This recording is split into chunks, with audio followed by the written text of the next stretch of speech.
के साथ आपको बता दें, कर्नाटक में जोर शोर से चुनाव प्रचार हो रहा है। ऐसे में वहां पर विधानसभा चुनाव है, उसके लिए कई सारी तैयारियां हैं और आज ही बीजेपी ने अपना घोषणा पत्र वहां पर जारी किया है। खुद जेपी नड्डा वहां पर पहुंचे और उन्होंने अपना घोषणा पत्र जारी किया। कर्नाटक विधानसभा चुनाव के लिए प्रचार जोरों पर है और इसमें चंद क्षण निकाले हैं बीजेपी अध्यक्ष जेपी नड्डा ने न्यूज 18 इंडिया के लिए। नड्डा सर, पहला सवाल तो ये रहेगा, बार बार एंटी इनकम्बेंसी की बात हो रही है। यहाँ पार्टियां कई बार दोबारा चुनाव लड़कर कर्नाटक में दोबारा नहीं आई, करप्शन के आरोप कांग्रेस लगा रही है। इस स्थिति में आपको लगता है बीजेपी की वेव है या सरकार दोबारा आ रही है?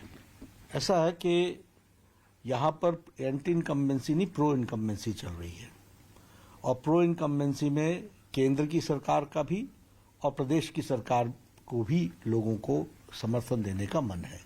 जहां तक प्रधानमंत्री मोदी जी का सवाल है, आप देखेंगे कि अक्रॉस पार्टी लाइन सभी लोग कर्नाटक में मोदी जी के साथ अटूट प्यार और विश्वास रखते हैं और उनको मजबूती प्रदान करने की उन लोगों ने मन में इच्छा बनाई हुई है। जहां तक प्रदेश सरकार का सवाल है, उन्होंने मोदी जी के आशीर्वाद से जो कुछ भी पॉलिसीज केंद्र ने लाई उसको जमीन पर अक्षरशः उतारा है और साथ ही साथ अगर इंफ्रास्ट्रक्चर में, रेलवेज में, रोड्स में, हाईवेज में, कनेक्टिविटी में, एजुकेशन में, स्वास्थ्य में अगर केंद्र ने कर्नाटक को आशीर्वाद दिया, भरपूर आशीर्वाद दिया, तो उसको धरती पर कर्नाटक की सरकार ने लगाया भी और साथ ही साथ गांव, गरीब, वंचित, पीड़ित, शोषित को एम्पावर भी किया है।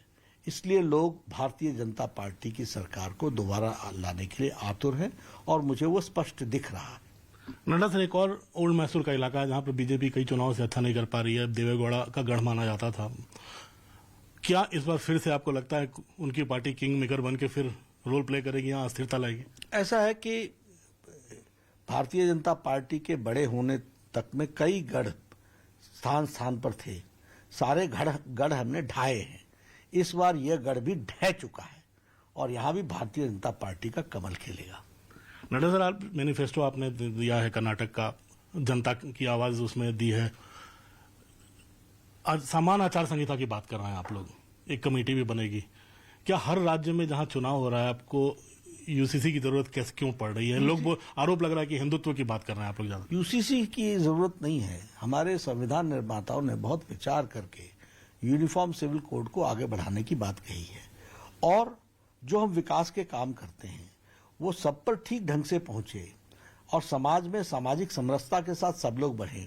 इसके लिए आवश्यक है कि यूनिफॉर्म सिविल कोड हो और यूनिफॉर्म सिविल कोड सिर्फ एक नारा नहीं है।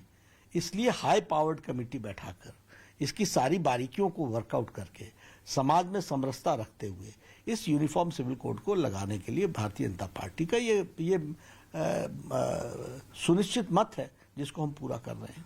नड्डा सर, काफी ऐलान किया आपने, जो मोदी प्रधानमंत्री जी भी कहते हैं कि हम लोग रेवड़ी नहीं बांटते, हम गरीब तक लास्ट माइल डिलीवरी करेंगे। लेकिन आज मैनिफेस्टो में लग रहा है आरोप कि बहुत सारी रेवड़ियां बांटी गई हैं, सब दूध मुफ्त का देंगे, फला मुफ्त का देंगे, स्टार्टर्स में भी पैसे देंगे। तो हर किसी में आपको लग रहा है इस बार मैनिफेस्टो में रेवड़ियां ज्यादा है?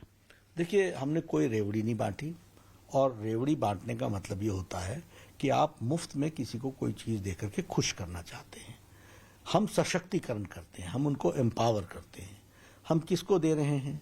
अगर हम आयुष्मान भारत की बात करते हैं तो गांव जो गरीब व्यक्ति, रेडी वाला, फेडी वाला, रिक्शा वाला, ठेला वाला, लिफ्ट मैन, बस का ड्राइवर, बस का क्लीनर, बाल काटने वाला, कूड़ेदान से प्लास्टिक इकट्ठे करने वाला, ऐसे लोगों को गंभीर बीमारी से लड़ने के लिए हम 5 लाख रुपए का मोदी जी के आशीर्वाद से उनको हम हेल्थ कवर देते हैं। ये कौन लोग हैं जो कभी हार्ट के इलाज के लिए कभी अस्पताल जाते ही नहीं है? ये कौन लोग हैं जिनके घर में अगर कैंसर आ जाए तो जमीन बिक जाए, मकान बिक जाए, वो कभी सोच ही नहीं सकते कि वो इलाज करा सके? ऐसे लोगों को हम सशक्तिकरण देते हैं। आपने दूध की बात की, किसको हम दूध दे रहे हैं? बीपीएल परिवार को।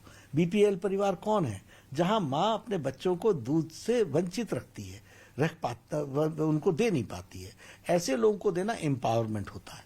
लेकिन जब आप कहते हो कि मैं बिजली मुफ्त दूंगा, हम पानी मुफ्त देंगे, आप मुझको भी मुफ्त दोगे जो दे सकता है, तो ये रेवड़ियां बांट रहे हो आप।